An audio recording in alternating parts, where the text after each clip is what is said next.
So UFC 301 is happening May 4th, and I've been hearing a lot of buzz about it and hearing about, this is bad. This is hold on, let me close these out. This is a bad card, and how it's kind of like lackluster, and people are just kind of I'm just hearing overall negative reviews on it. I don't think it's as bad as people are saying. I think it's really fucking good for a Brazil card. I mean, let's just start from the bottom. Okay. Yasmin Lucindo versus Carolina Cola. I can't pronounce that name. Um, it's good. Young up and coming female Brazilian. The crowd's gonna love it. We have we have John. What? Oh, yeah. Fuck off. That's bullshit. We have John Silva versus William Gomez. William Gomez, what, 3 fight win streak? Kind of a boring, no one really cares about fighter. John Silva, after his fucking debut, his good striking, heavy hands. He's got, and he's kind of charismatic. Yeah, he's fucking weird, but it's charismatic. It gets people's attention. Well, you have the fucking, we have the reincarnation of Genghis Khan versus Elvis Brenner. I mean, dude, when Elvis Brenner fucking when he beat Garam Kutadalaje, that was huge for his career.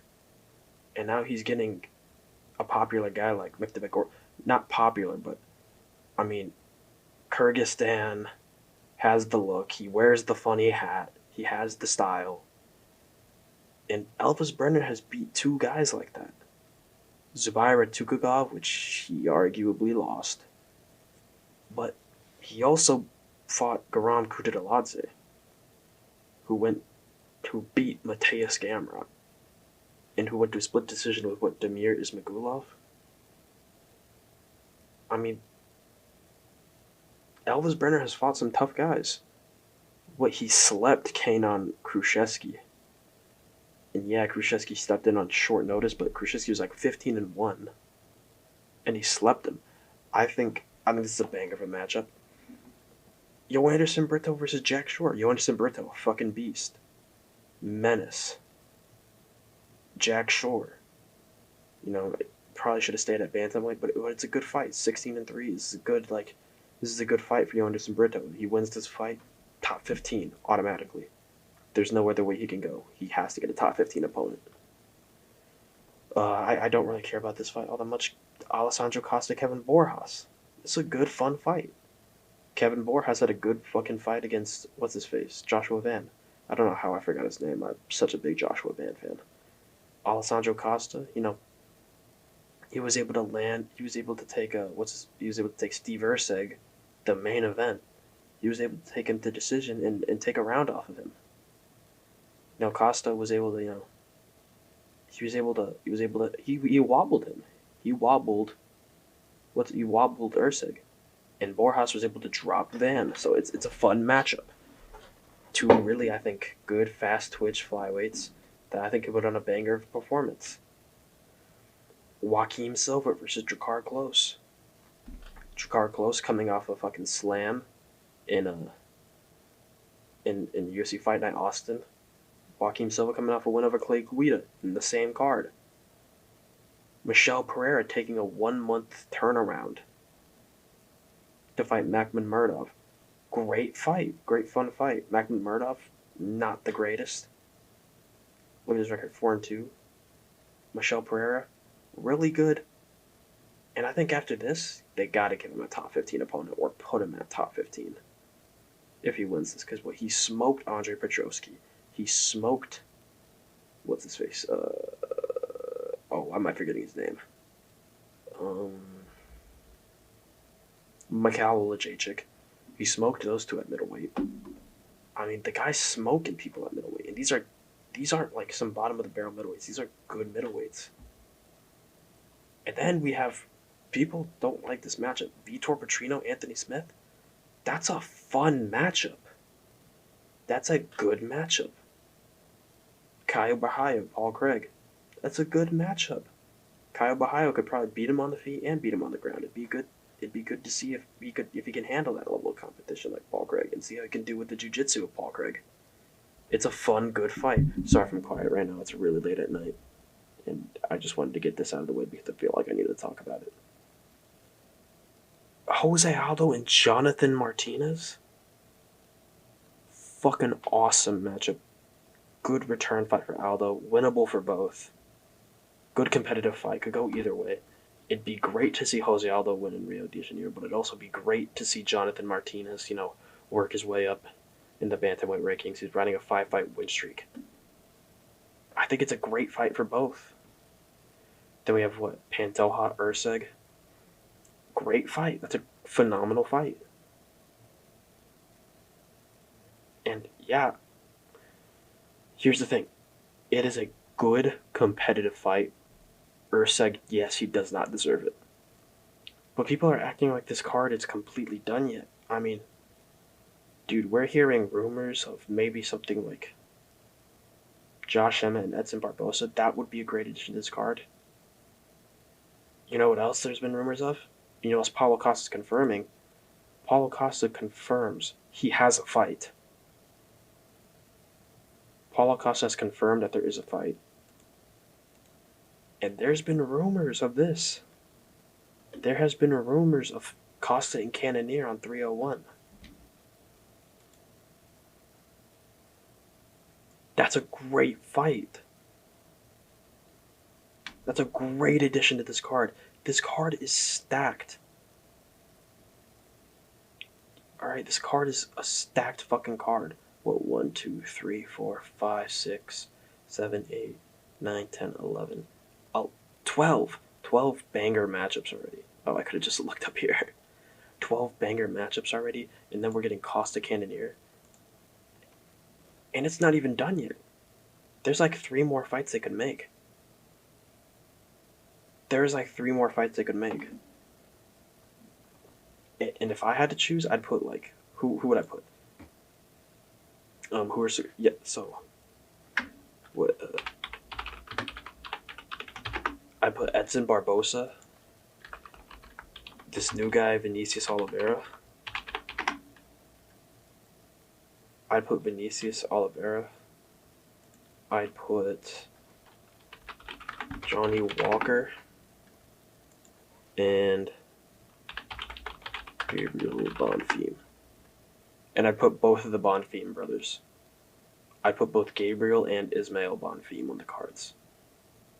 So that'd be what? 1, 2, 3, 4, 5 more. Oh, wait, that'd be too big of a card. Oh, that'd be 18 fights.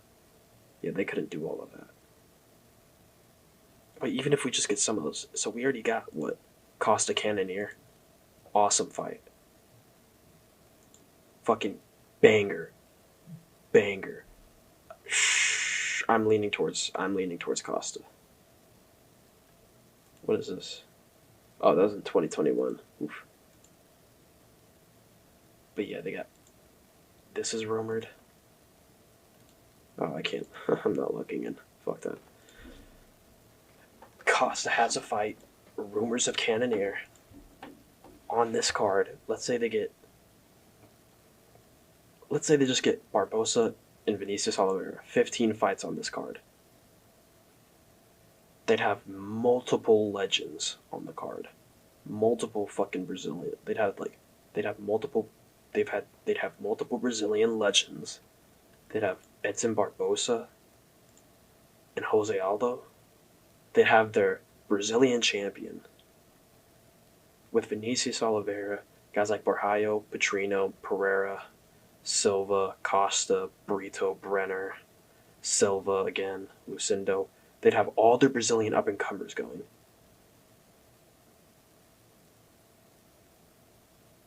And you know what? I'm all for it.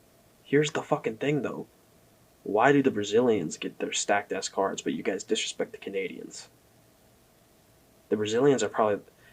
I'm just worried because the Brazilians are the worst crowd. They cannot handle seeing their fighter lose. If Urseg beat Pantoja, guarantee you the Brazilian gangs are coming after Urseg and they're going to kill him.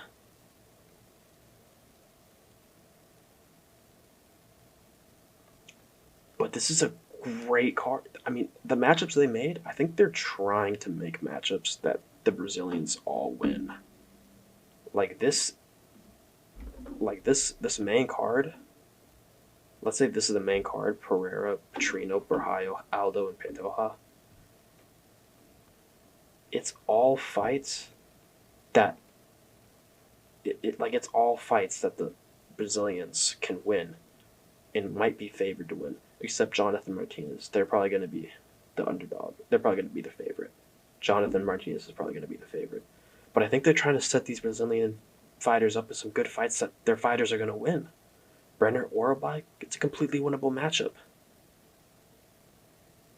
Jan Silva versus William Gomez.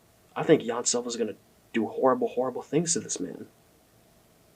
And I'm going to love to watch it. Brito, Jack Shore. Shore's getting violated. I'm sorry. He's probably getting slept or beaten brutally. Costa Borjas. I think probably Borjas is going to win that one. I think the crowd's going to be pissed off about that one. But Silva close. I think Silva could pull it off. Silva was able to drop Clay Guida with an uppercut. He was able to rock Arman Tsarukyan with a massive left hook, which makes me really worried because Arman Tsarukyan, I think, has a granite chin now because he hit him right on the temple and he caused a massive lump on the side of Arman Tsarukyan's head, and he like wobbled him down to a knee, and that's it. Damn, Close has a record of 8-2 in the UFC, and Silva has a record of 6-4. Oof. I think it's all winnable matchups for Brazilians. These aren't like terrible matchups that like none of them are going to be able to win. So I just think that I think people are really like underestimating this card. I think what they saw Pantoja Urseg, and they thought, holy shit, they have nothing for this card. I think they have a lot for this card. I just think in terms of a main event, they needed something, so they had to put Pantoja. And to be fair, with the main card, with how it's looking, like if you see Alexandre Pantoja, Jose Aldo, fucking who else? Let's say you saw a main card with Pantoja, Paulo Costa, Jose Aldo. So Pantoja, Costa, Aldo, Edson Barbosa, and then like Vitor Petrino. You're telling me you're not buying that pay-per-view card? That's a fucking stacked card. And with their opponents, Pantoja Urseg, Jose Aldo Martinez, Borraio Paul Craig, Petrino Anthony Smith, Paulo Costa Jared Cannonier. This is a fucking good. This is a good pay-per-view. And I really want to talk about this really quick. I'm glad I can see Paulo Costa getting back into the fight game more. Okay, he takes like almost a year and a half, 2 years off, and now he's getting back into it. He's, building himself up again. Taking more fights. It's his second fight this year. That'll be his second fight this year. And it'll be like what? Fucking 2 fights before even June or July. 2 fights halfway before the first half of the year is over. I'd like to see that from Paulo Costa. So I'd like to see them add an Edson Barbosa fight. Either Edson Barbosa, Vinicius Oliveira, or Johnny Walker. I think adding Johnny Walker or Edson Barbosa to the card would make it really good.